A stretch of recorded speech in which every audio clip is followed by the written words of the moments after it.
புனித வெள்ளி. உலகமெங்கும் என் ஆண்டவருடைய மரணத்தை நினைத்து அவருடைய வேதனையை நினைத்து உலகமே, எல்லா கிறிஸ்தவ திருச்சபைகளும் நினைவு கூர்ந்து ஆலயத்திலே நிற்கிற இந்த நல்ல நாளிலே ஆண்டவருடைய பிள்ளைகளாகிய நீங்களும் நானும் அவருடைய சன்னிதானத்தில் நிற்கிற ஒரு மிகப்பெரிய பாக்கியத்தை கர்த்தர் நமக்கு தந்திருக்கிறாரே. 2 கரங்களை உயர்த்தி இந்த குட் ஃப்ரைடேயுடைய நோக்கம் உலகத்தை ஆக்கினைக்குள்ளாக தீர்க்காமல் உலகத்தை ரட்சிக்க வந்த அருள்நாதர் இயேசு கிருபையினாலே விசுவாசத்தை கொண்டு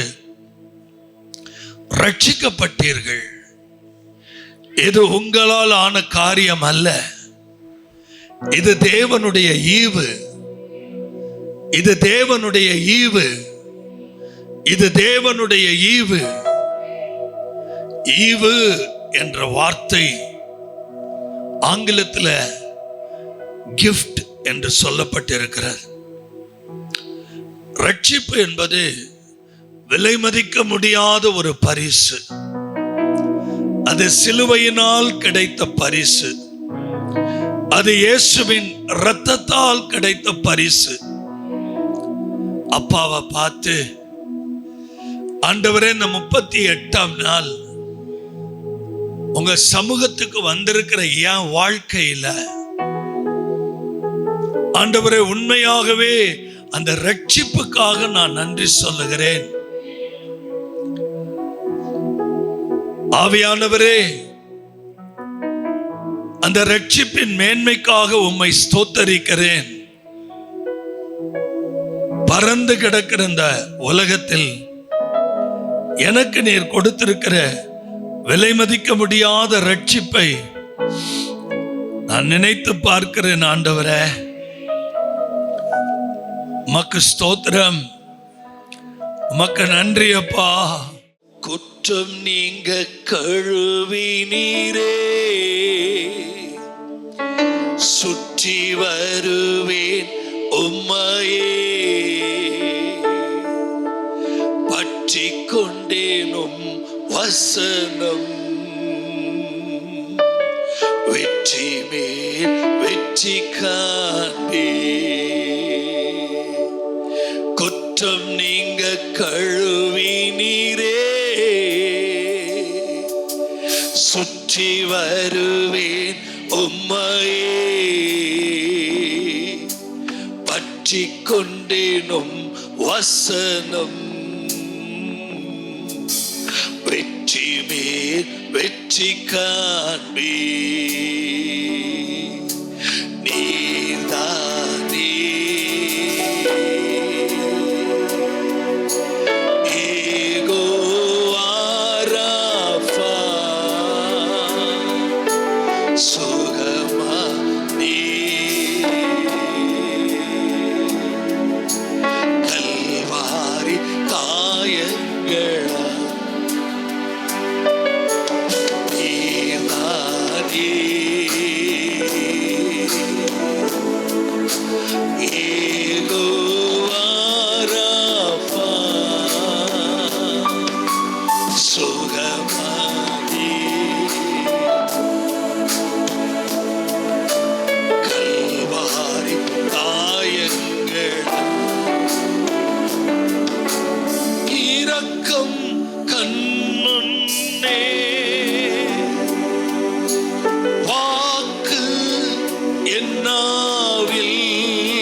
எப்போதும் என் முன்னே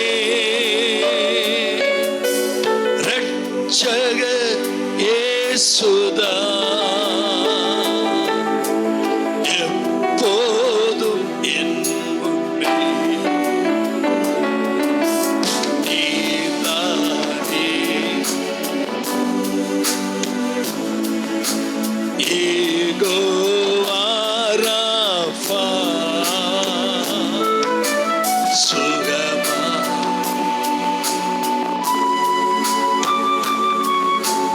கல்வார் ஆயங்கள் உம்மையே நம்பியுள்ளே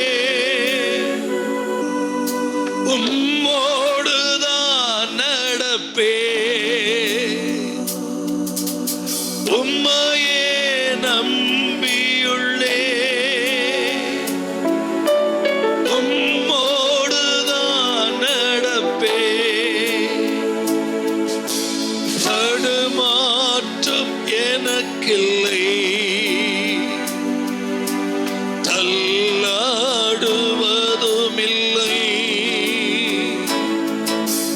தடுமாற்றம் எனக்கில்லை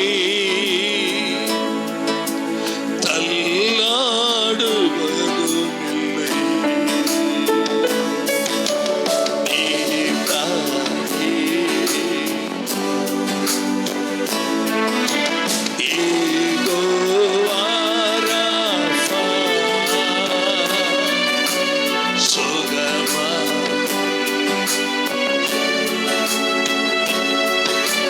கல்வாரி காயங்கள் குற்றம் நீங்க கழுவினீரே சுற்றி வருவேன் உம்மையே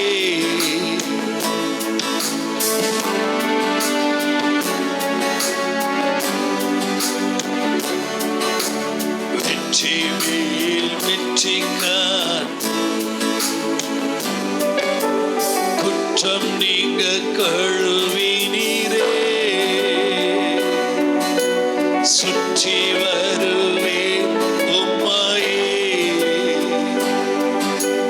பற்றிக் கொண்டேன் வசனம்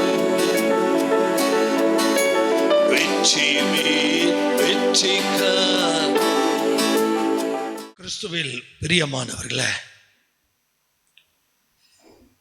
கர்த்தராகிய தேவன் இந்த குட் ஃப்ரைடே மகிமையான இந்த பெரிய வெள்ளி புனித வெள்ளி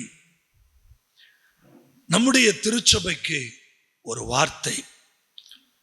1 பேதுருவின் புஸ்தகம் 2ஆம் அதிகாரம் 21ஆம் வசனத்தை நீங்கள் இதற்காகத்தான் அழைக்கப்பட்டிருக்கிறீர்கள், ஏனெனில் கிறிஸ்துவும் உங்களுக்காக பாடுபட்டு நீங்கள் தம்முடைய அடிச்சுவடுகளை தொடர்ந்து வரும்படி உங்களுக்கு மாதிரியை பின்வைத்து போனார்.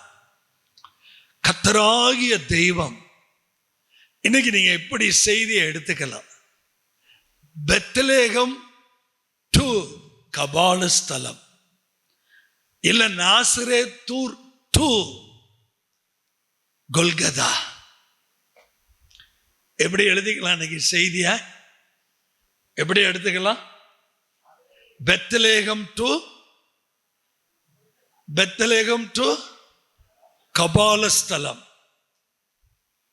அல்லது நாசரேத் டு கொல்கதா.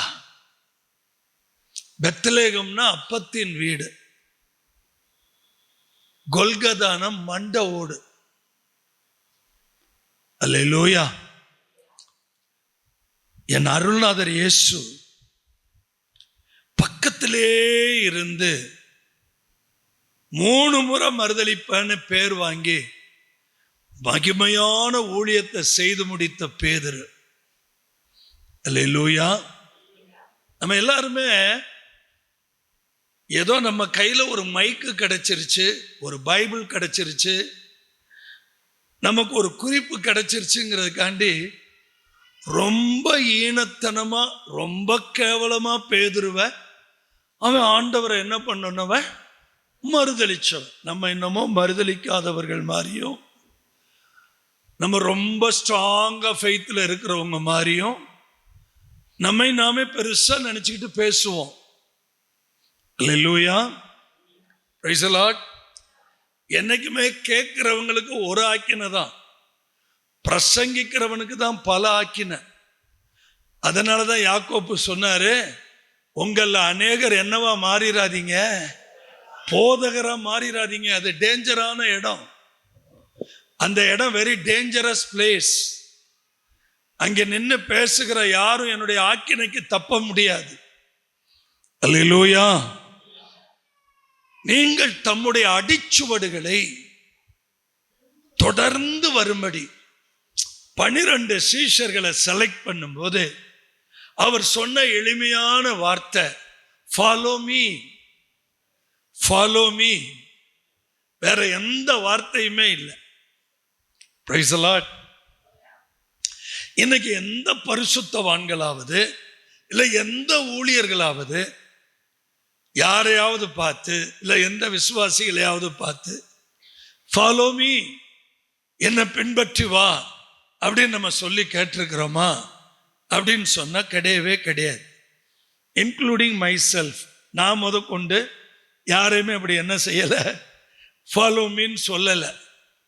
ஆனால் இந்த உலகத்தில் ஃபாலோ மீ அப்படின்னு சொன்னதுல 2 பேர், அதுல அப்போஸ்தலனாகிய பவுல் ஒருத்தர்.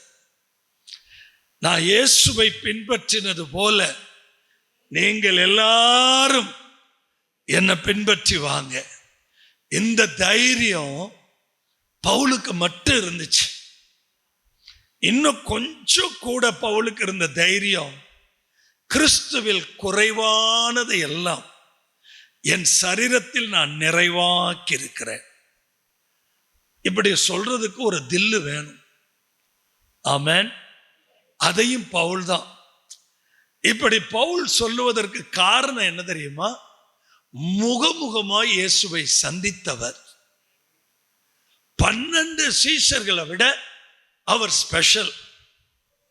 12 சீஷர்களும் அற்புதங்களை பார்த்தாங்க, அப்பத்தை சாப்பிட்டாங்க, சிலுவை பாடுகளுக்கு பக்கத்துல நின்னாங்க. கெத்செமனில் அவரை பிடிச்ச உடனே ராத்திரில ஓங்கி ஒருத்தன் பட்டயத்தை எடுத்து மல்கூஸ் காதை என்ன பண்ணா, வெட்டி விட்டான். ஆண்டவர் சொன்னார், நான் ஜெப வீரர்களை தான்ப்பா தேடிட்டு இருக்கிறேன், எனக்கு அடியாட்கள் தேவையில்லை. ஒரு வார்த்தை சொன்னா லட்சக்கணக்கான லேகியோன்கள் எங்க இருந்து இறங்கி வந்துருவாங்க, பரலோகத்திலிருந்து இறங்கி வந்துருவாங்க. எனக்கு அடியாட்களே தேவையில்லை. பட்டயத்தை கீழே போடு பீட்டர். பட்டயத்தை என்ன பண்ண? பட்டயத்தை எடுக்கிறவன் எதனால சாவா? இது இன்னைக்கு வரைக்கும் நம்ம கண்கூட பார்க்கிறோம். பட்டயத்தை எடுக்கிறவனுடைய முடிவெல்லாம் இங்கதான், பட்டயத்துல தான் பார்க்கிறோம். சரி, போகட்டும். இப்படி இயேசுவின் அடிச்சுவடுகளில் நடக்கிறதற்கு அவரது அன்பு, அவருடைய போதனை, அவர் சொன்ன காரியம் மத்தேயு 11ஆம் அதிகாரம் 28, 29, 30 அவர் சொன்னார், வருத்தப்பட்டு பாரம் சுமக்கிறவர்களே நீங்கள் எல்லாரும் என்னிடத்தில் வாருங்கள். சீஷர்களுக்கு சொன்ன வார்த்தை ஃபாலோ மீ. பொதுவான மக்களை பார்த்து சொன்ன வார்த்தை என்னிடத்தில் வாருங்கள். வாருங்கள், உங்களுக்கு என்ன செய்வேன்? இளைப்பாறுதல் தருவேன். இந்த உலகத்துல நமக்கு எங்கேயுமே இளைப்பாறுதல் இல்லை. ஒரே ஒரு இடம், ரெஸ்ட் அண்ட் ரெஸ்டோர். ஒரு தேவ பிள்ளை தங்குவதற்கும் இளைப்பாறுவதற்கும் ஏற்ற ஒரு இடம் அவருடைய சிலுவையின் நிழல். அல்லேலூயா. அந்த சிலுவையில நான் ஏற்கனவே சொன்ன மாதிரி நாசரேத்து டு கொல்கத்தான் வச்சாலும் சரி, இல்ல பெத்லகேம் டு கபாலஸ்தலம்னு வச்சாலும் சரி. பிரைஸ் தி லார்ட், அல்லேலூயா. இந்த வார்த்தைகள்லாம் நான் இவ்வளவு சந்தோஷமா சொல்ல காரணம், சின்ன டவுன் பெத்லகேம், அதே போல கபாலஸ்தலம் மண்டை ஓடு என அழைக்கப்படுகிற கொல்கதா சின்ன மலை, சும்மா ஒரு ஸ்மால் மவுண்டன் தான். அதுல இன்னைக்கு ஒரு அருமையான சர்ச் இருக்குது. நல்ல கவனிங்க. இந்த நாசரேத் அப்படின்னா என்ன அர்த்தம்னா தளிர் அல்லது கிளை அப்படின்னு அர்த்தம். கொல்கதா என்று அழைக்கப்படுகிற கபாலஸ்தலம், அதுக்கு என்ன பண்ணா பிளேஸ் ஆஃப் ஸ்கல். ஸ்கல்னா என்ன? மண்டை ஓடு. வருத்தப்பட்டு பாரம் சுமக்கிறவர்களே, இன்றைக்கு நம்ம நாசரேத்திலிருந்து ஒருவர் புறப்பட்டு கொல்கதா வரைக்கும் போயிருக்கிறார். அவரை தான் முழுக்க முழுக்க நம்ம தியானிக்க போறோம். இயேசுசாமி இந்த பூமியில பிறந்ததுக்கு ஒரு நோக்கம் இருக்கு, வளர்ந்ததுக்கு ஒரு நோக்கம் இருக்கு. 3 ஆண்டு அவர் ஊழியம் செய்ததற்கு ஒரு நோக்கம் இருக்கிறது. சிலுவை மரணத்தை ஏற்றுக்கொண்டதற்கு ஒரு நோக்கம் இருக்கிறது. அல்லேலூயா. நான் இந்த மாதிரி ஜப அறையில இப்படி உட்கார்ந்து தியானிச்சு எழுதிக்கிட்டே இருக்கிறேன். கர்த்தர் பேச பேச எழுதிட்டு இருக்கிறேன். அப்ப 1 பேதுரு 2:21 இந்த உலகத்தில் பாருங்க, இதற்காக நீங்கள் அழைக்கப்பட்டும் இருக்கிறீர்கள், ஏனெனில் கிறிஸ்துவும் உங்களுக்காக பாடுபட்டு நீங்கள் தம்முடைய அடிச்சுவடுகளை தொடர்ந்து வரும்படி உங்களுக்கு மாதிரியை பின்வைத்து போனார். இப்ப நீங்க நல்லா புரிஞ்சுக்கணும், இயேசுதான் எனக்கு முன்மாதிரி.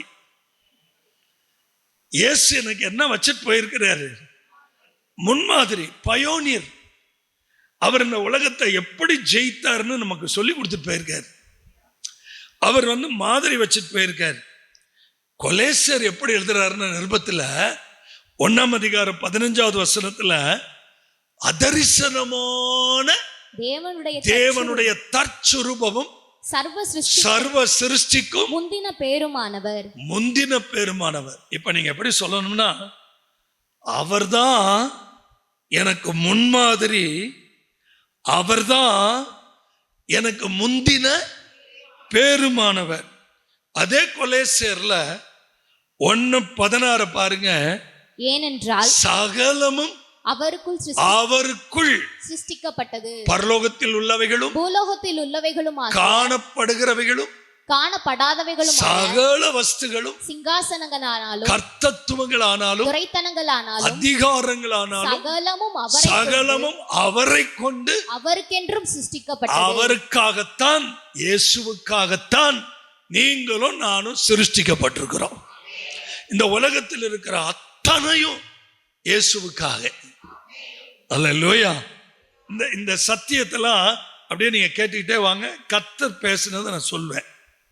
கொலேசியர் 1:17 பார்த்தீங்கன்னா, அவர் எல்லாவற்றுக்கும் முந்தினவரும். இப்ப இப்படி சொல்லி பாருங்க, அவர் தான் எனக்கு முன்மாதிரி, அவர் தான் எனக்கு முதற் பேரானவர், அவரை கொண்டுதான் எல்லாமே, அவருக்காக தான் எல்லாமே, எல்லாவற்றுக்கும் அவர்தான் முந்தினவர். அப்படி சொல்லி பாருங்களேன். ஆண்டவரே, நீங்க தான் முன்மாதிரி, நீங்க தான் முந்தின பேர், நீங்க தான் முந்தினவர். இதை விட இன்னொரு அருமையான வார்த்தை இருக்கு, நீங்க தான் முதல்வர். எங்க சிஎம்ஏ நீங்க தான் ஆண்டவரே. எங்க எழுதியிருக்கு தெரியுமா? கொலேசியர் 1ஆம் அதிகாரம் 18வது வசனம் பாருங்க. அவரே சபையாகிய சரீரத்துக்கு தலையானவர், எல்லாவற்றிற்கும் முதல்வராய் இருக்கும்படி. தயவு செய்து உங்க பைபிள் அண்டர்லைன் பண்ணுங்க. நம்ம சிஎம் யாரு? 2026 நம்ம சிஎம் யாரு? ஐயோ வாய் தரங்க. 2026க்கு நம்ம சிஎம் யாரு? இன்னைக்கு சிஎம் யாரு? என்னைக்குமே நமக்கு சிஎம் யாரு? ஆமென். அவர் இருக்க யாம் இருக்க பயமேன். பக்கத்துல சொல்லுங்க, இயேசு இருக்க எனக்கு. நீங்க சொல்லுங்க, ஆண்டவரே நீங்க தான் என் முன்மாதிரி, நீங்க தான் முதற் பேர், நீங்க தான் முந்தினவர், நீங்க தான் எங்க முதல்வர்.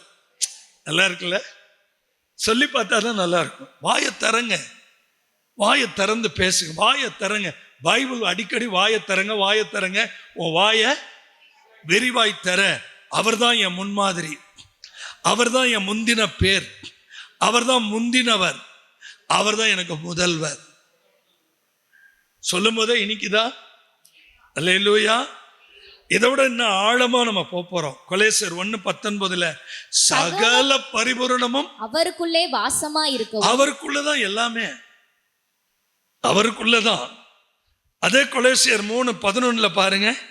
கொலேசியர் 3:11 கிறிஸ்துவே எல்லாரிலும் எல்லாமுமாய் இருக்கிறார். எல்லாரும் சொல்லுங்க, கிறிஸ்துவே எல்லாரிலும் எல்லாமுமாய். அப்படி சொல்லி பாருங்க, கிறிஸ்துவே எனக்கு எல்லாரிலும் எல்லாமுமாய் இருக்கிறார். இப்பத்தான் கர்த்தருடைய சத்தம், நான் கேட்ட சத்தத்தை உங்களோட பேச போறேன். இந்த ஒரு ரெவலேஷன் எனக்கு போதும். அல்லேலூயா. என்ன பேசினார்னா, உங்க எல்லாருக்குமே நல்லா தெரியும், இயேசுவை என்ன பண்ணாங்க? கொலை செய்ய திட்டமிட்டாங்க. இயேசுவை என்ன செய்ய திட்டமிட்டாங்க? கொலை செய்ய திட்டமிட்டாங்க. மத்தேயுல 26ஆம் அதிகாரத்துல 54-55 வசனங்கள்ல, அப்படி செய்வேனே ஆனால் இவ்விதமாய் சம்பவிக்க வேண்டும் என்கிற வேத வாக்கியங்கள் எப்படி நிறைவேறும் என்றார். அந்த வேளையிலே இயேசு ஜனங்களை நோக்கி, எல்லாரும் கொஞ்சம் நல்ல கவனிங்க, ஜனங்களை நோக்கி, கல்லனை பிடிக்க புறப்பட்டு வருகிறது போல நீங்கள் பட்டயங்களையும் தடிகளையும் எடுத்துக்கொண்டு என்னை பிடிக்க வந்தீர்கள். எப்ப நான் என்ன திருடனா? டெய்லி சர்ச்சில் வந்து பிரசங்கம் பண்றேன், ராத்திரெல்லாம் ஜெபம் பண்றேன், ஒலிவ மலையில ராத்திரெல்லாம் ஜெபம் பண்றேன், பகல்ல சர்ச்சில் வந்து நான் என்ன பண்ணிட்டு இருக்கிறேன்? பிரசங்கம் பண்றேன். அப்பெல்லாம் நீங்க என்ன பிடிக்க வராம கையில என்னத்தை எடுத்துட்டு வர்றீங்க?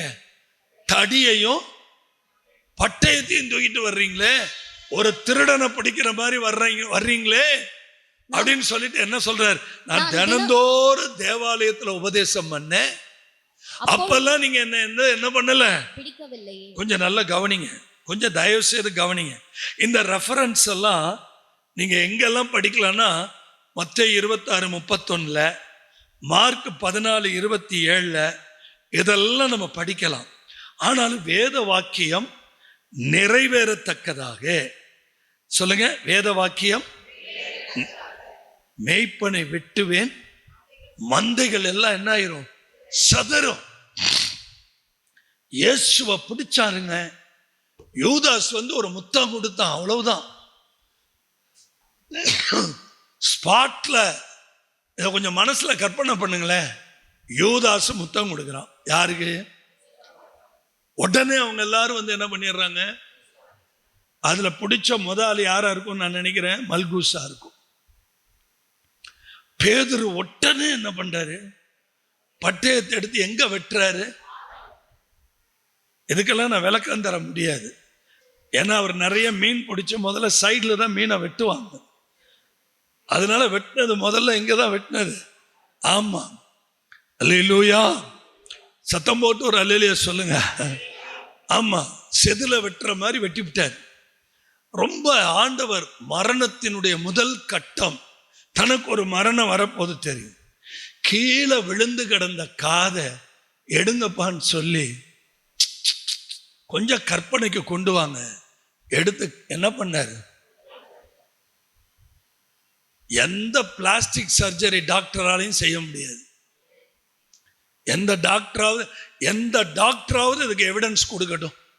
எந்த டாக்டராவது கீழே கிடக்கிற காதை எடுத்து ஒட்ட வைக்க சொல்லுங்க. ஆண்டவர் கேட்கிறார். காதை எடுத்து என் தகப்பன் அந்த நேரத்தில் கூட என்ன பண்ணார்? ஒட்ட வச்சார். அல்லேலூயா. ஒரே நோக்கம், இயேசுவை என்ன பண்ணணும்? கொலை செய்யணும். கொலை செய்யணும். அப்படித்தானே மத்தேயு 26ஆம் அதிகாரம் 59வது வசனம் என்ன சொல்லுது பாருங்க. பிரதான ஆசாரியரும் மூப்பரும் சங்கத்தார் யாவரும் இயேசுவை என்ன பண்ணணும்னு நினைச்சாங்க? கொலை செய்யும்படி அவருக்கு விரோதமாய் பொய் சாட்சி தேடினார்கள். எப்படியாவது யாரை கொலை பண்ணணும்? இயேசுவை கொல்லணும்.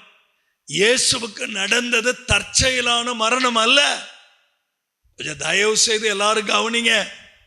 இயேசுவுக்கு நடந்தது தற்செயலான மரணம் அல்ல. இயேசுவுக்கு நடந்தது கொலை. இத மனசுல வச்சுக்கோங்க. 27, 26 என்ன சொல்லுது பாருங்க. மத்தேயு 27, 26. அப்பொழுது பரபாசை அவர்களுக்கு விடுதலையாக்கி இயேசுவையோ வாரினால் அடிப்பித்து சிலுவையில் அறையும்படி ஒப்பு கொடுத்தான். பிலாத்துனுடைய தீர்ப்பு என்ன? ஜனங்களுடைய ஏக்கம் என்ன? ஒரு நிரபராதி இயேசு எங்களுக்கு தேவையில்லை. யார் தேவை எங்களுக்கு? பரபாசை, ஒரு குற்றவாளி, ஒரு கொலைகாரன். எங்களுக்கு பரபாசு வேணும். எங்களுக்கு யார் வேணாம்? இயேசு வேணாம். Praise the Lord. இது ஏசப்பா நேரா வந்து ஊழியம் பண்ணின நாட்கள்லயே நடந்தது. எங்களுக்கு யார் வேணும்? எங்களுக்கு யார் வேணும்? பரபாஸ். எங்களுக்கு யார் வேண்டாம்? இயேசு வேண்டாம். அடுத்த கட்டம் என்ன செய்தாங்க தெரியுமா? மத்தேயு 27, 28 சொல்லுது, அவருடைய வஸ்திரங்களை கலற்றி. கொஞ்சம் உங்க மைண்ட்ல யோசிச்சு பாருங்க. இன்னைக்கு நம்ம ஷர்ட் எல்லாம் கலட்டி எவனாவது நம்மள ரோட்ல அடிச்சானா அது நமக்கு எவ்வளவு வேதனையா இருக்கும். வஸ்திரங்களை கலற்றி சிவப்பான மேலங்கியை அவருக்கு உடுத்தி முள்ளுகளால் ஒரு முடியை பின்னி. 29 சொல்லுது, முள்ளுகளால் ஒரு முடியை பின்னி அவர் சிரசின் மேல் வைத்து அவர் வலது கையில் ஒரு கோலை கொடுத்து. அம்மா அந்த 27, 30 அவர் மேல் துப்பின்னு வருமே, அவர் மேல் துப்பி அந்த கோலை எடுத்து சிரசில் அடித்தார்கள். அல்லேலூயா. நான் உன்னை கேட்பேன், நீங்க வருத்தப்படக்கூடாது. உலகத்திலேயே மிகப்பெரிய அவமானம் ஒருத்தவங்க நம்மளை காரி மூஞ்சியில துப்புறதுதான். அப்படி காரி துப்பி தொடச்சிட்டு வந்திருக்கிறீங்க, அனுபவம் இருக்கா? இப்படிலாம் கேட்டா நாங்க எப்படி பிரதர் பதில் சொல்றது? எனக்கு இருக்கு. நல்ல வெத்தலை பாக்கு எச்சிய மென்னு முகத்துல காரி துப்பி நடு ரோட்ல தொடச்சுக்கிட்டே வந்த அனுபவம் இருக்கு. அவர் மேல் துப்பி அந்த கோலை எடுத்து அவரை சிரசில் அடித்தார்கள். கண்டிப்பா நீங்களும் நானும் அந்த சிலுவைக்கு பங்காளிகள். அந்த சிலுவைக்கு என்னவா இருக்கிறோம்? சத்தம் போட்டு சொல்லுங்க, சிலுவைக்கு என்னவா இருக்கிறோம்? இப்ப 27, 31, 32, 33 பாருங்க. அவரை பரியாசம் பண்ணின பின்பு. பரியாசம். யாராவது நம்மளை பரியாசம் பண்ணி சிரிக்கும் போது நமக்கு எப்படி இருக்கும் சொல்லுங்க பார்க்கலாம். நம்மளை பரியாசம் பண்ணும்போது, சரி நம்ம பரியாசம் பண்ணலாமா யாரையாவது? பரியாச உதடுகள் யாருக்கு அருவருப்பு? சரி, கடைசி காலத்துல யார் தோன்றுவாங்க? யார் இந்த எழுதுறா? யூதா எழுதுறாரு. கடைசி காலத்துல யார் எழும்புவாங்களா? பரியாசக்காரர்கள். எங்கும் பரியாசக்காரர்கள் தோன்றுவாங்க. அவரை பரியாசம் பண்ணி அவருக்கு உடுத்தின மேலங்கியை கலற்றி அவருடைய வஸ்திரங்களை அவருக்கு உடுத்தி அவரை சிலுவையில் அறையும்படி கொண்டு போனார்கள். 32 வசனம். போகையில் சிரேன ஊரானாகிய சீமோன் எனப்பட்ட ஒரு மனுஷனை அவர்கள் கண்டு அவருடைய சிலுவையை சுமக்கும்படி அவனை பலவந்தம் பண்ணினார்கள். இன்னைக்கு பலவந்தம் கிடையாது. 3 சிலுவை ஏற்கனவே உண்டு. நடுவில் இயேசுவின் சிலுவை, வலது பக்கம் ஒரு கல்வன், இடது பக்கம் ஒரு கல்வன்.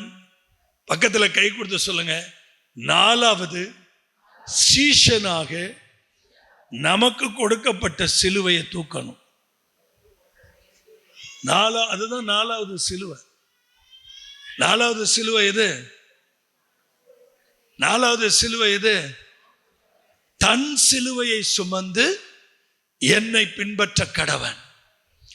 நம்ம ஒவ்வொருத்தருக்கு சிலுவை இருக்கு, அதுக்கு தப்பிக்கவே முடியாது.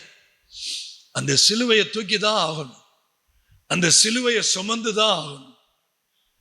நிறைய ஊழியர்கள் நம்மை பார்த்து என்ன சொல்வாங்க, அவர் எல்லாம் ஏத்துக்கிட்டார், அவர் எல்லாம் சுமந்துட்டார், எனக்கு இனிமே எதுவுமே கிடையாது,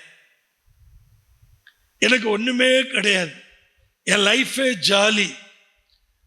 நல்ல கவனிங்க, சிலுவை சுமந்தோராய். நல்ல பாடல்ல, அகசின் சிவகுமார் அண்ணன் பாட்டு. அந்த பாட்டு உண்மையாகவே சிலுவை சுமக்கிறதற்காகத்தான் நம்மை கர்த்தர் அழைச்சிருக்கிறார். ஃபாதர் பெக்கப்பா பாடும்போது, இயேசு சுமந்து கொண்டாரே நான் சுமக்க, அப்படி பாடினார்ல, அதே பெர்க்மான் சப்பா, சிலுவை சுமந்து இயேசுவின் பின் சிரித்த முகமா வந்துருச்சா? அதான் மெச்சூரிட்டி. ஆரம்பத்தில் இருக்கிறவங்களுக்கு தேவை என்னது? இயேசு சுமந்து கொண்டாரே நான் சுமக்க. கொஞ்ச நாள் ஆன உடனே, கொஞ்சம் வயசான உடனே அடுத்த சத்தியம் நமக்கு புரியுது. சிலுவை சுமந்து இயேசுவின் பின் சிரித்த முகமாய். அல்லேலூயா. நான் வேகமா சொல்லி முடிக்கிறேன். அடுத்த வசனத்துக்கு நேரா போங்க. மத்தேயு. கபாலஸ்தலம் என்னும் அர்த்தம் கொள்ளும் கொல்கதா என்னும் இடம், கபாலஸ்தலம் என்று அழைக்கப்படும் கொல்கதா என்னும் இடத்துக்கு அவர்கள் வந்தபோது கசப்பு கலந்த காடியை அவருக்கு குடிக்க எதை குடிக்க கொடுத்தாங்களா?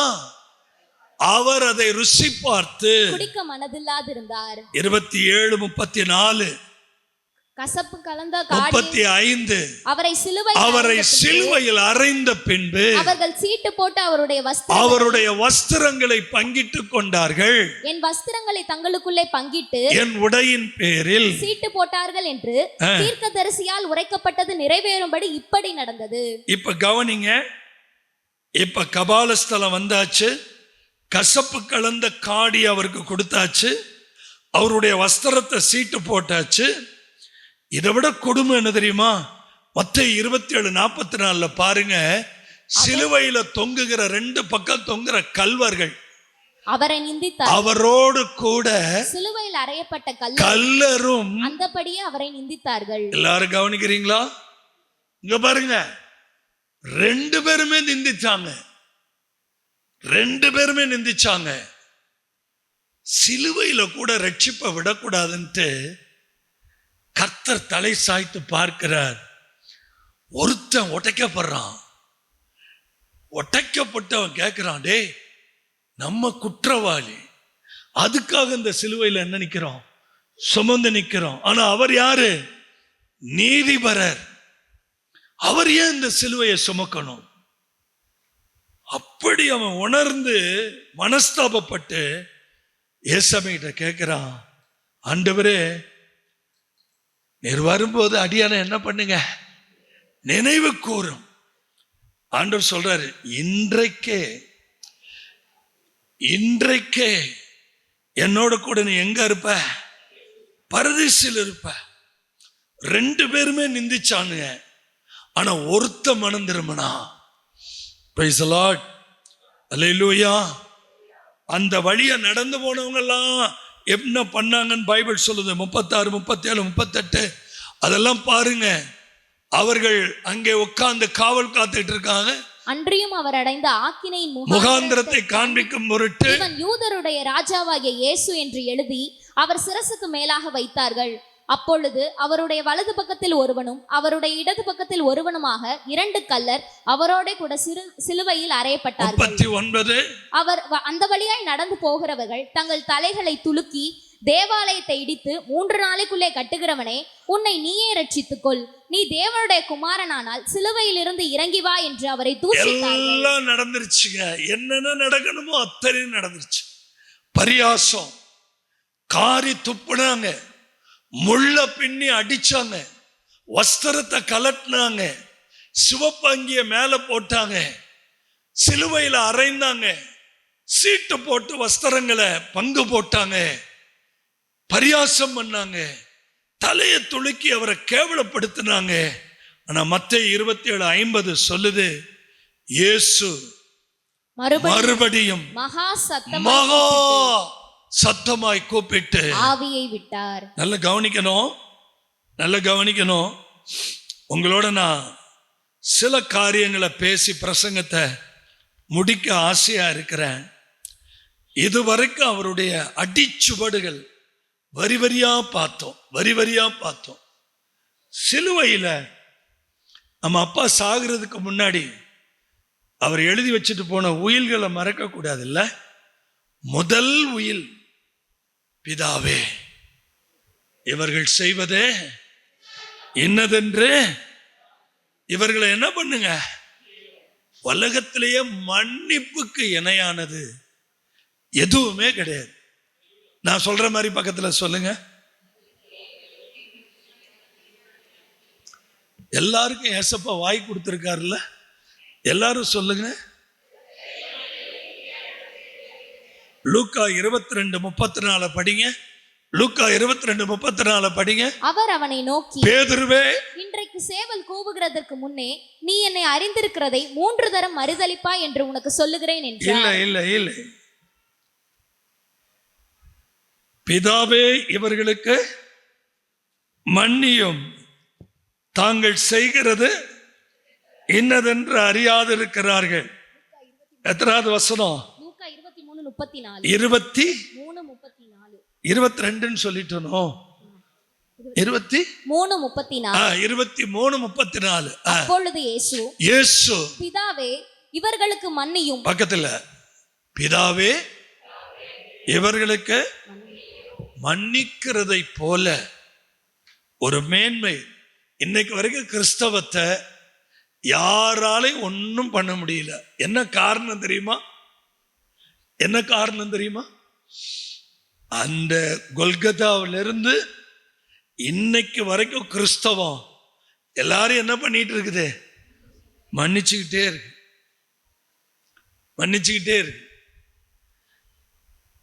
எல்லாரையும் மன்னிக்கிறது. மதர் தெரசா கற்றுக் கொடுத்தாங்க.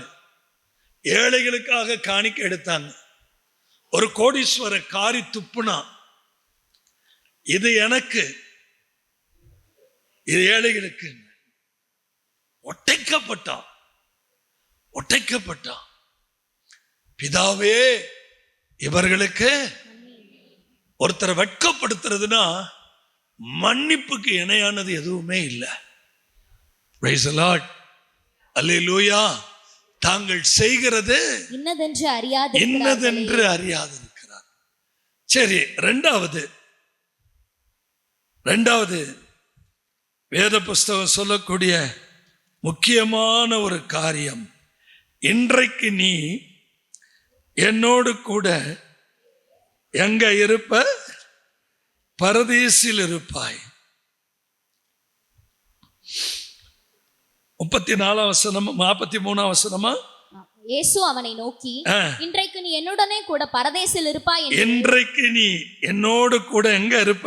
பரதேசில் இருப்பாய் என்று. யாரை பார்த்து சொன்னார் இந்த வார்த்தை? யாரை பார்த்து சொன்னார்? மனம் திரும்பின, தேவனிடத்தில் மனதுருகின, மனம் திரும்பின, நான் குற்றவாளி என்று ஒத்துக்கொண்ட அந்த மனுஷனுக்கு கர்த்தர் சொன்ன வார்த்தை பாரடைஸ்.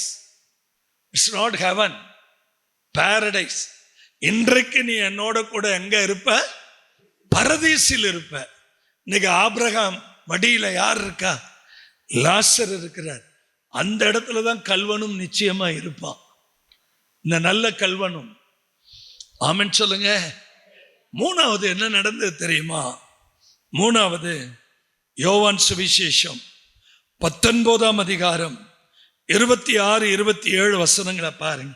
மரண சாசனத்துல 3வது, அப்பொழுது இயேசு தம்முடைய தாயையும் அருகே நின்ற தமக்கு அன்பான சீஷனையும் கண்டு தம்முடைய தாயை நோக்கி, ஸ்திரீயே அதோ உன் மகன் என்றார். அடுத்த வசனம், பின்பு அந்த சீஷனை நோக்கி, அதோ உன் தாய் என்றார். அந்நேரம் முதல் அந்த சீஷன் அவளை தன்னிடமாய் ஏற்றுக்கொண்டான். நல்ல கைகளை உயர்த்தி ஸ்ட்ராங்கா ஒரு அல்லேலூயா சொல்லுங்க பார்க்கலாம். அதோ உன்னுடைய தாய், அதோ உன்னுடைய மகன். இந்த சபையை பொறுத்த வரைக்கும் தாய் இல்லை, தகப்பன் இல்லை அப்படின்லாம் வேதனைப்பட வேண்டிய அவசியம் இல்லை. பக்கத்துல கை கொடுத்து சொல்லுங்க, நம்ம எல்லாரும் ஒரே தகப்பனுடைய ரத்தத்தால என்ன செய்யப்பட்டிருக்கோம்? நம்ம அப்பா யாரு? நம்ம அம்மா யாரு? அல்லேலூயா. ஒவ்வொருத்தரும் தாயை போல, தகப்பனை போல, நம்ம சபையில் இருக்கிற வயதானவர்களை தாயை போல, தகப்பனை போல நேசிக்கணும்.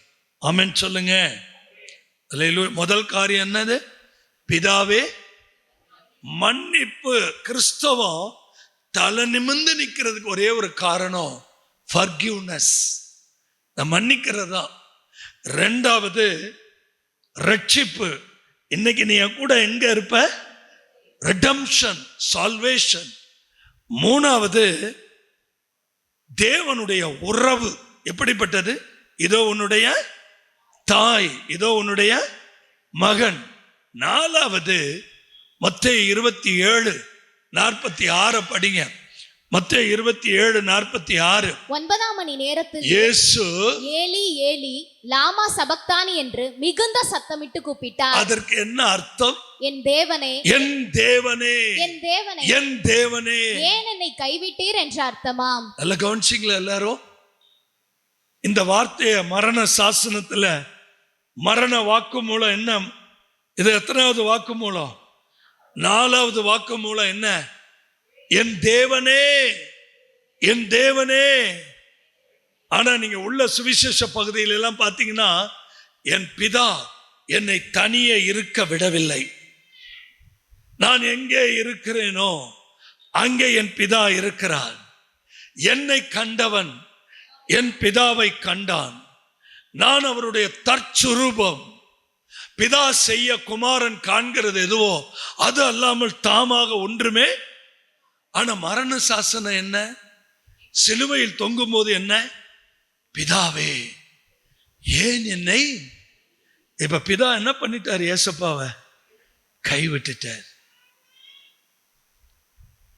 இப்ப நான் உங்கள்கிட்ட சொன்னா எல்லாரும் உங்களை கைவிட்டாங்க, எப்படி இருக்கும்? என்கிட்ட சில பேர் வந்து கண்ணீரோட சொன்ன சில காரியத்தை நான் சொல்றேன். 6 மாசம் உடல்நிலை சரியில்லாம இருந்தேன். அவ்வளவு பலவீனமா இருந்தேன். ராப்பகல அழுதேன். எவ்வளோ பேருக்கு நான் நன்மை செய்தேன், எவ்வளோ பேருக்கு நான் உதவி செய்தேன். ஆனா ஒரு வார்த்தை எனக்கு ஃபோன் பண்ணி நல்லா இருக்கீங்களான்னு என்ன செய்யல, கேட்கல. உடல் சுகமாயிருச்சான்னு என்ன பண்ணல. இது ரொம்ப கசப்பான ஒரு அனுபவம். நான் என்னைய சொல்லல, என்னிடத்தில் வந்து அழுகிற நிறைய பேரை சொல்றேன். நான் அவ்வளோ செஞ்சேன் பிரதர், நான் அவ்வளோ உதவி பண்ணேன். ஆனா என்னுடைய வேதனையில என்ன ஒரு வார்த்தை விசாரிக்கல. நான் இன்னொரு சம்பவம் சொல்றேன். எல்லாரும் நம்மளை மறந்துட்டாங்களா? ரொம்ப நல்லது. எல்லாரும் நம்மளை கைவிட்டுட்டாங்களா? ரொம்ப ரொம்ப நல்லது. யாருமே நம்மளை சட்டை பண்ணலையா? ரொம்ப ரொம்ப ரொம்ப ரொம்ப ரொம்ப. ஏன்னா உதவியற்ற சிறுமையானவனுக்கு ஆதரவு நீரே. யார் வருவா? ஓடி சொல்லுங்க, யார் வருவா? நீங்களே சொல்லுங்க, யார் வருவா? யாருமே இல்லாத இடத்துல இயேசுதான் வருவார். சத்தம் போட்டு சொல்லுங்க, யாருமே இல்லாத இடத்துல. ஹாஸ்பிட்டல்ல கடைசி நாள் டிஸ்சார்ஜ். ஒரு நோயாளிக்கு டிஸ்சார்ஜ்னு சொல்லும் போது எப்படி இருக்கும்? பயங்கர சந்தோஷம்.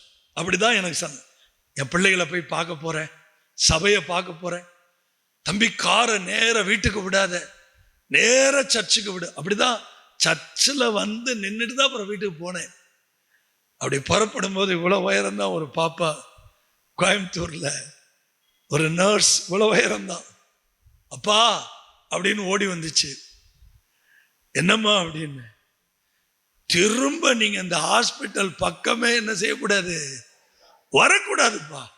தேங்க்யூ, காட் பிளஸ் யூ, வரவே மாட்டேன். எவ்வளவு நல்ல வார்த்தை பார்த்தீங்களா? எவ்வளவு நல்ல வார்த்தை. ஆஸ்பத்திரியில் இருக்கிறவங்கள்ட்ட நீங்க சொல்லணும், இனி நீ அழுது கொண்டிராயின்னு கர்த்தர் சொன்னார். இனி நீ ஆஸ்பத்திரி பக்கம் வரமாட்ட, இனி நீ மாத்திரை சாப்பிட மாட்ட, இனி உன் பணம் வீணாகாது. அல்லேலூயா. ஏலி ஏலி என் தேவனே.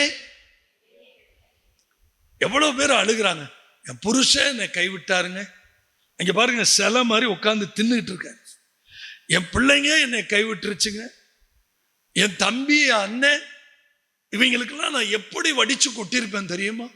ஆனா ஒரு பய கூட என்ன பண்ணல. நல்லது சகோதரி, யாருமே நம்மளை கண்டுக்காம இருக்கிறது நல்லது. ஏன் தெரியுமா? நம்முடைய நினைவாகவே ஒருத்தர் இருக்கிறார். சத்தம் போட்டு ஆமென்.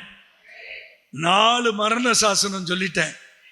5வது மரண சாசனம் யோவான் 19ஆம் அதிகாரம் 28வது வசனம். யோவான் 19:28. அதன் பின்பு எல்லாம் முடிந்தது என்று இயேசு அறிந்து வேத வாக்கியம் நிறைவேறத்தக்கதாக தாகமாய் இருக்கிறேன் என்றார். இப்ப 5வது காரியம் என்னங்க? எல்லாரும் சொல்லுங்க. 5வது காரியம், சமாரியா பெண்ணுகிட்ட போய், மாதே குடிக்கிறதுக்கு கொஞ்சம் ரொம்ப டயர்ட் ஆயிட்டீங்களா? உங்களுக்குலாம் ஃப்ரூட் ஜூஸ் ரெடியா இருக்கு. பக்கத்துல சொல்லுங்க, மாதே குடிக்கிறதுக்கு என்ன கூட, தண்ணி குடுன்னு கேட்டார். அந்த அம்மா டைலாக் விடுது, நீ யூதே, நான் யாரு? சமாரியா. அப்படியே அப்பா, அல்லேலூயா. பொண்ணு கேட்டா கூட, மாப்பிள்ளை கேட்டிருந்தா கூட இந்த அம்மா ஊருக்குள்ள, இந்த மாதிரி அம்மாலாம் ஊருக்குள்ள வச்சிருக்கவே கூடாது. ஊருக்குள்ள பொண்ணு பார்க்க போனா சொல்லியிருக்கோம், நான் சமாரியா, நீ யாரு? சிரிச்சுக்கிட்டே ஏசாமி சொன்னாரு, உங்க ஊரு ஜாதி பார்க்குற ஊர்னு தெரிஞ்சுதான் வந்தேன். நீங்க இதனுடைய சமாரியா ஹிஸ்டரியை படிச்சீங்கன்னா, இந்த ஒரு பெண்ணுகிட்ட இருக்கிற வைராக்கியத்தை சரி பண்றதுக்காகவே அவர் சமாரியா போக வேண்டிய வேலையே இல்லை. நீங்க யோவான்ல படிச்சீங்கன்னா தெரியும், இவர் வேணும்னே சமாரியா போறார். இந்த அம்மா கிணத்துல தண்ணி அரைச்சிக்கிட்டு இருக்கு, இவங்க எல்லாம் போயிட்டாங்க சாப்பாடு வாங்க, குடிக்க தண்ணி இருக்காமான்னு கேட்கிறாரு. நீ யூதே, நான் யாரு? சமாரியா. அல்லேலூயா. அப்ப எங்க முன்னோர்கள் எல்லாம் இங்கதான் தொழுகை செய்வாங்க. ஆபிரகாமின் தேவன், ஈசாக்கின் தேவன், யாக்கோப்பின் தேவன் இங்கதான். அப்பதான் ஆண்டவர் அழகா சொல்றாரு, மாதே என்ன பண்ண. எங்கேயுமே ஆண்டவர் யாரையும் பார்த்து நம்புங்கிற வார்த்தையே சொல்லல. ஆனா இந்த வம்பு பண்ற பொம்பளை கிட்ட தான் சொன்னார். எந்த இடத்துலயுமே மாதே என்ன நம்புன்னு சொல்லவே இல்லை. எனக்கு ரொம்ப ஆச்சரியமா இருக்கும்.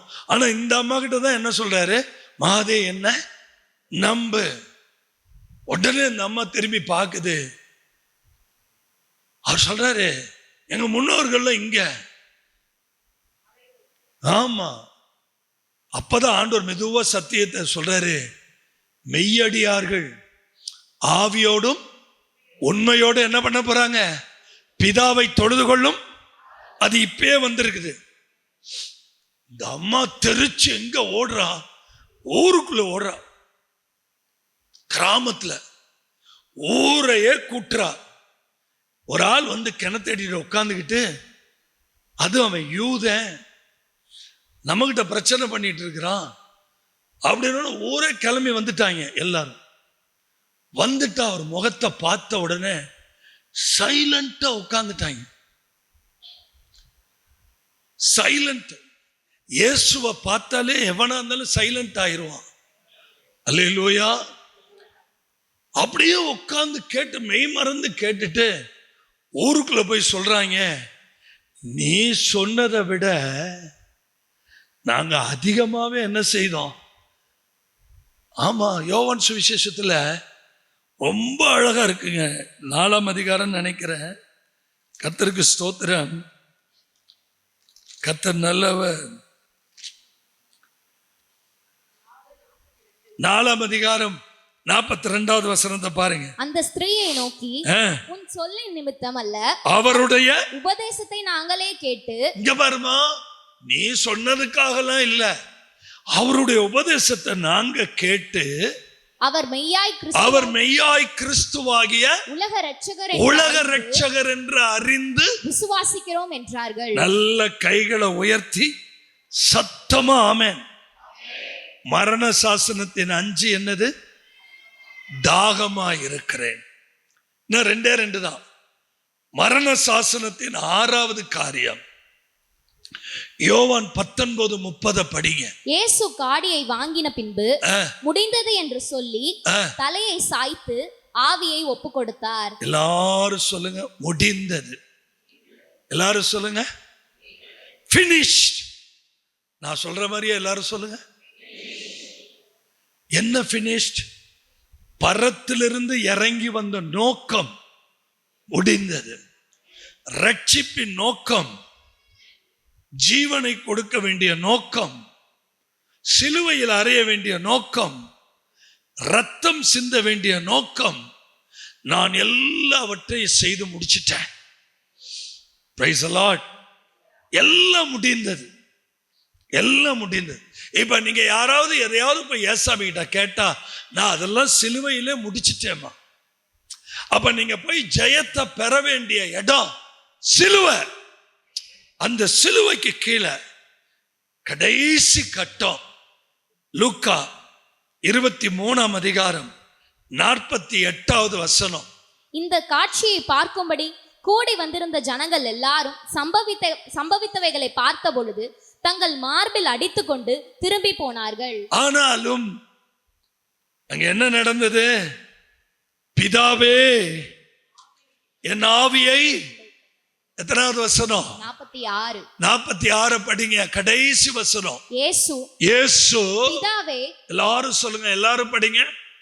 பிதாவே உம்முடைய ஆவியை, உம்முடைய கைகளில் என் ஆவியை என்று மகா சத்தமாய் கூப்பிட்டு இப்படி சொல்லி, ஏன் பிரதர், ஆண்டவர் என்னமோ சொன்னார்னு சொல்லிட்டு அப்படியே எங்களை இழுத்து 1:25 வரைக்கும் கொண்டு போயிட்டீங்களே, என்ன சொன்னார்னு சொல்லி முடிச்சிடவா?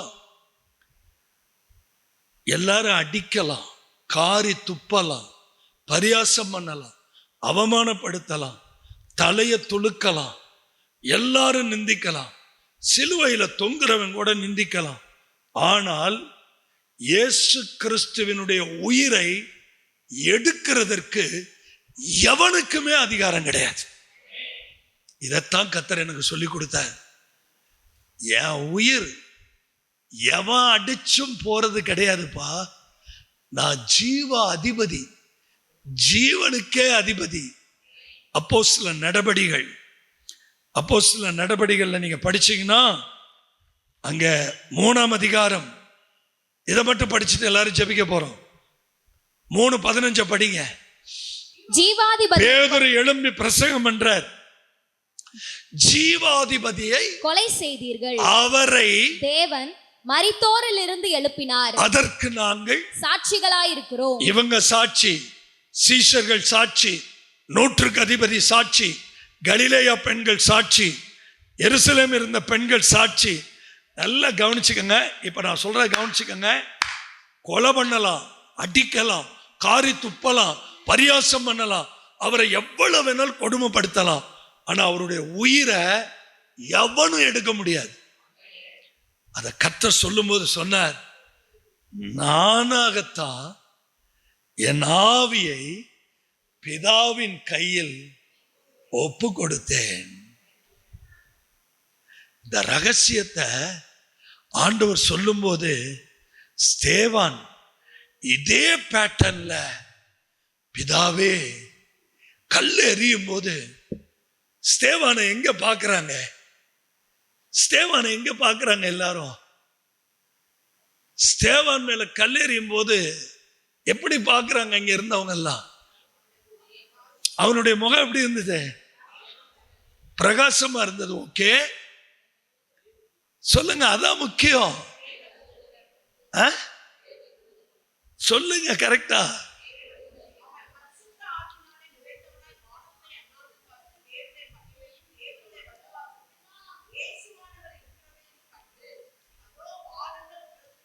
இயேசுவை போலவே ஸ்தேவானுடைய மரணம் வந்ததுனால வானம் திறக்கப்பட்டிருக்கிறதையும்,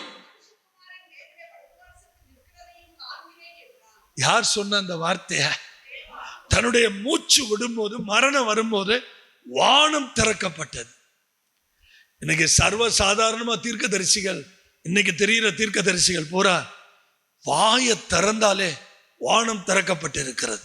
அது ஸ்தேவான் உயிரை கொடுக்கும் போது எது திறக்கப்பட்டுச்சு? வானம் திறக்கப்பட்டுச்சு. இயேசு உயிரை கொடுக்கும் போது எது திறக்கப்பட்டுச்சு? வானம் திறக்கப்பட்டுச்சு. இயேசு ஞானஸ்தானம் எடுக்கும் போது எது திறக்கப்பட்டுச்சு? வானம் திறக்கப்பட்டுச்சு. இதெல்லாம் நீங்க மறந்துடக்கூடாது. அதே மாதிரி நீங்க கர்த்தருக்கு கொடுக்க போது எது திறக்கப்படுது? வானம் திறக்கப்படுது. அல்லேலூயா. எழுமி நிப்போமா. இந்த ஜெபத்தை விட்டுறாதீங்க. எல்லாரும் எழுமி நில்லுங்க. அன்பே கல்வாரி அன்பே, எல்லாரும் உம்மை உள்ளமுடையது.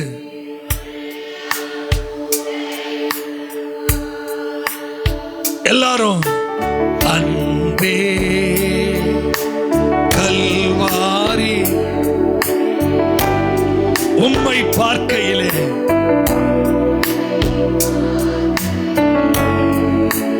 உள்ளமுடையதப்பா.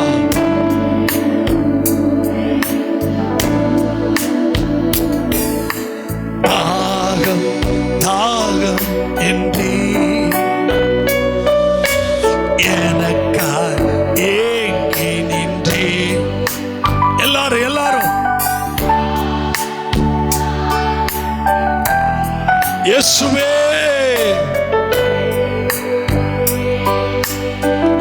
பாவங்கள் சுமந்தி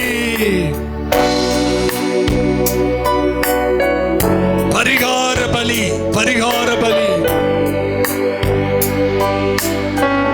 நல்ல சத்தத்தை உயர்த்தி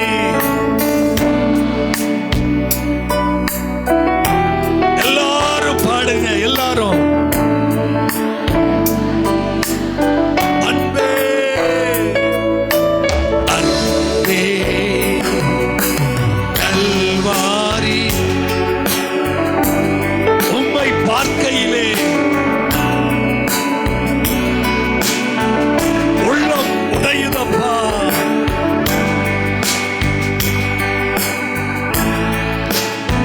காயங்கள் காயங்கள் பார்.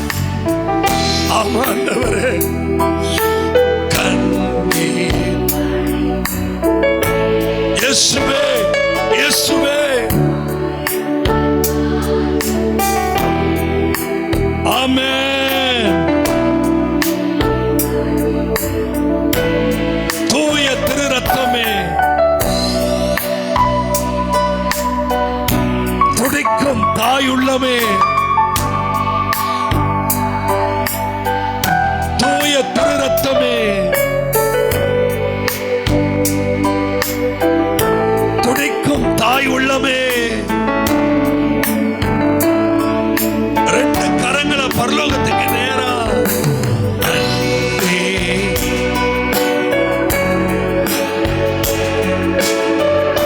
உம்மை பார்க்கையிலே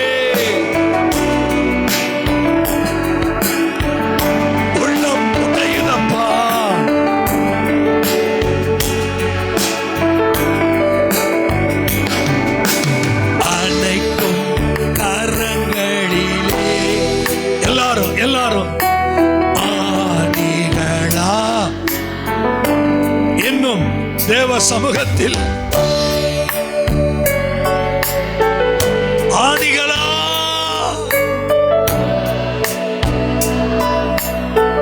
நினைத்து பார்க்கையிலே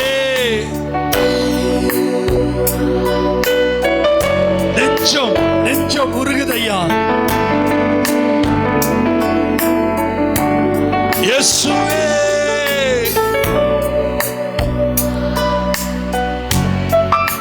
என் நெஞ்சம் அன்பே, கல்வாரி உம்மை பார்க்கையிலே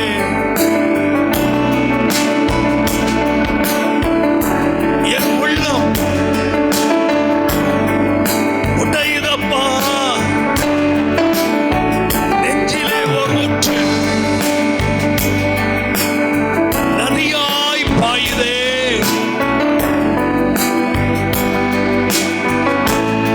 நெஞ்சிலே ஒரு ஊற்று நதியாய் பாயட்டும். மனிதர்கள் மூழ்கணுமே, மறுரூபமாகணும்பா. எங்க பாரத தேசம், எங்க புதுக்கோட்டை மறுரூபமாகணும், மறுரூபமாகணும். ஆண்டவரே, எங்களை மறுரூபமாக்கும், எங்களை மறுரூபமாக்கும். கல்வாரி அன்பே, உம்மை பார்க்கையிலே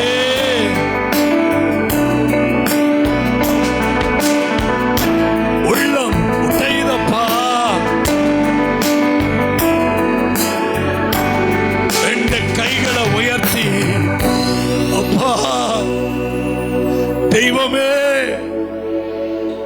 தெய்வமே, சிலுவையில் தொங்கும் போது என் அன்பு ரட்சகரே, என் அருமை தெய்வமே, கண்ணீரோடு சொன்னீர், பிதாவே இவர்களுக்கு மன்னியும்.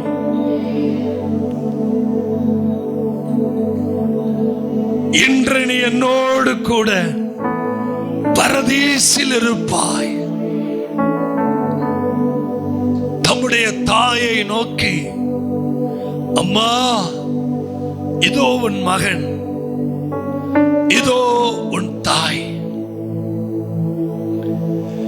ஏலி ஏலி லாமா சபக்தானி. என் தேவனே, என் தேவனே, ஏன் என்னை கைவிட்டீர்? தாகமாயிருக்கிறேன். எல்லாம் முடிந்தது. பிதாவே, உம்முடைய கைகளில் என் ஆவியை ஒப்புவிக்கிறேன். ஏசப்பா, உடைந்த உள்ளத்தோடும் நொறுங்கின ஆவியோடும் உங்க சமூகத்துல நாங்க நிக்கிறோம். எங்களுக்காக சிலுவையில ஜீவனை கொடுத்தீங்களே, உங்க பாதத்துல விழுந்து எங்களை தாழ்த்துகிறோம். கிருபை உண்டாவதாக. இயேசுவின் நாமத்தில் பிதாவே. என் ஆத்துமாவே கர்த்தரை ஸ்தோத்தரி, என் முழு உள்ளமே அவருடைய பரிசுத்த நாமத்தை ஸ்தோத்தரி. என் ஆத்துமாவே கர்த்தரை ஸ்தோத்தரி, அவர் செய்த சகல உபகாரங்களை, பிதாவாகிய தேவனுடைய அன்பும் கர்த்தராகிய இயேசு கிறிஸ்துவினுடைய கிருபையும் பரிசுத்த ஆவியானவருடைய அந்யோன்ய ஐக்கியமும் நம் அனைவரோடும் இருப்பதாக.